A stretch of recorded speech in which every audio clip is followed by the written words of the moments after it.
आप देख रहे हैं प्रवासी संदेश। नमस्कार, मैं विज्ञान प्रवासी संदेश में आप सभी का स्वागत है। महाराष्ट्र के ठाणे शहर में स्थित येऊर पहाड़ी पर जहां चारों तरफ आलीशान बंगले व फार्म हाउस बने हैं, वहीं पर स्थित स्वानंद बाबा आश्रम जो मुंबईकरों के लिए आस्था और आध्यात्म का केंद्र है।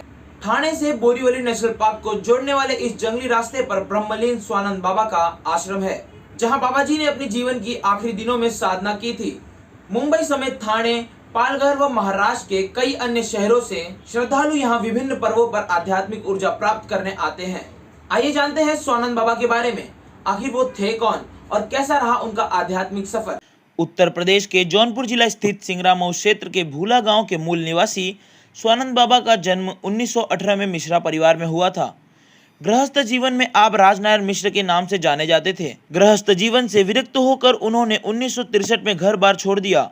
आपका दुनियादारी से मोह भंग हो गया और वे परम सत्य की खोज में निकल पड़े। देशाटन करते हुए उनका आगमन संत भूमि महाराष्ट्र में हुआ और 80 के दशक में आप नासिक के अजगर बाबा के समाधि स्थल पर परम ब्रह्म की साधना में लीन हो गए। वहीं पर आपकी कुंडलिनी जागृत हुई और गुरुदेव ने गीतानंद सरस्वती से मित्रवत दीक्षा ले ली। वहां कुछ समय रहने के बाद आपने ठाणे जिले के जवाहर तालुका के घंघोर जंगल में धुनी रमाई और लंबे समय तक वहां साधना किए। इसके बाद 1987 में ठाणे शहर की येऊर पहाड़ी पर आ गए और वहीं कुटिया बनाकर साधना करने लगे। उस निर्जन स्थान पर लंबे समय तक ध्यान साधना करने के दौरान मुंबई के तमाम बुद्धिजीवी और पत्रकार बाबा से मिलने आने लगे थे। लोगों को बाबा से मिलकर बड़ा सुकून मिलता था। इसी दौरान पत्रकार प्रेम शुक्ला बाबा के संपर्क में आए। प्रेम शुक्ला तब शिवसेना के मुखपत्र सामना के हिंदी एडिशन दोपहर का सामना संभाल रहे थे। बाबा ने प्रेम शुक्ला की आस्था और उनकी नेतृत्व क्षमता को पहचाना और उन्हें अपना शिष्य स्वीकार कर लिया। इसके बाद तो आश्रम पर लोगों का तांता लगना शुरू हो गया। दिखावे और आडंबर से दूर बाबा के संत जीवन का 17 फरवरी 2004 को अवसान हो गया।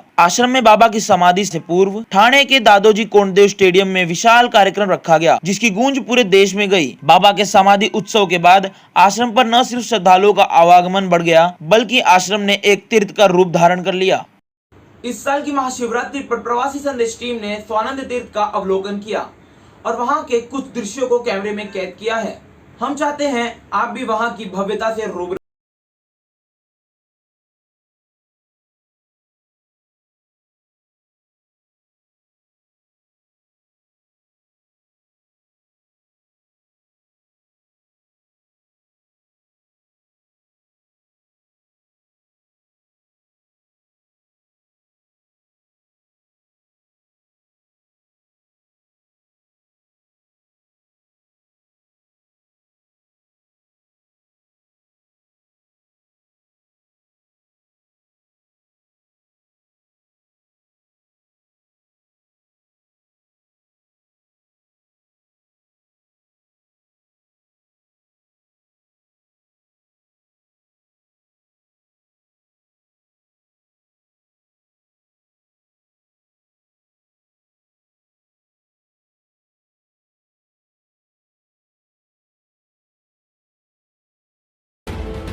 नेशनल पार्क की वादियों में स्थापित स्वानंद तीर्थ के विकास के लिए परम पूज्य स्वानंद बाबा सेवा न्यास बनाया गया है, जिसके मुख्य ट्रस्टी हैं भाजपा के राष्ट्रीय प्रवक्ता प्रेम शुक्ला और बाबा के जीवन में उनकी काफी सेवा कर चुके दुर्गा प्रसाद पाठक भी बतौर ट्रस्टी इस धार्मिक स्थल के विकास के लिए निरंतर प्रयत्न करते रहते हैं। आश्रम में स्वानंद बाबा की समाधि के पास में ही स्थित है उनके आराध्य अटपटेश्वर महादेव का शिवालय, जहाँ भारी संख्या में श्रद्धालु दर्शन, पूजन एवं अभिषेक के लिए आते हैं। आश्रम के एक छोर पर है पवन तनय हनुमान जी का मंदिर, जहां शनिवार और मंगलवार को भारी संख्या में श्रद्धालु आराधना करने आते हैं। प्रतिवर्ष महाशिवरात्रि, मकर संक्रांति महोत्सव, सावन में कजरी महोत्सव, गुरु पूर्णिमा और दोनों ही नवरात्रि में 9 दिनों तक विभिन्न अनुष्ठान और हवन आदि के कार्यक्रम किए जाते हैं। सामाजिक एकता के लिए भी आश्रम पर कई आयोजन होते रहते हैं। गीत संगीत के कार्यक्रमों के अलावा विराट अवधि सम्मेलन का आयोजन भी यहाँ हो चुका है। ठाणे के येऊर हिल्स पर स्थित स्वानंद बाबा आश्रम पर ये रही हमारी खास रिपोर्ट। शीघ्र ही हम एक ऐसी ही रिपोर्ट लेकर आपके समक्ष हाजिर होंगे।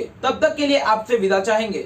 धन्यवाद। प्रवासी संदेश को लाइक करें, शेयर करें, कमेंट करें, सब्सक्राइब करें और बेल आइकन जरूर दबाएं।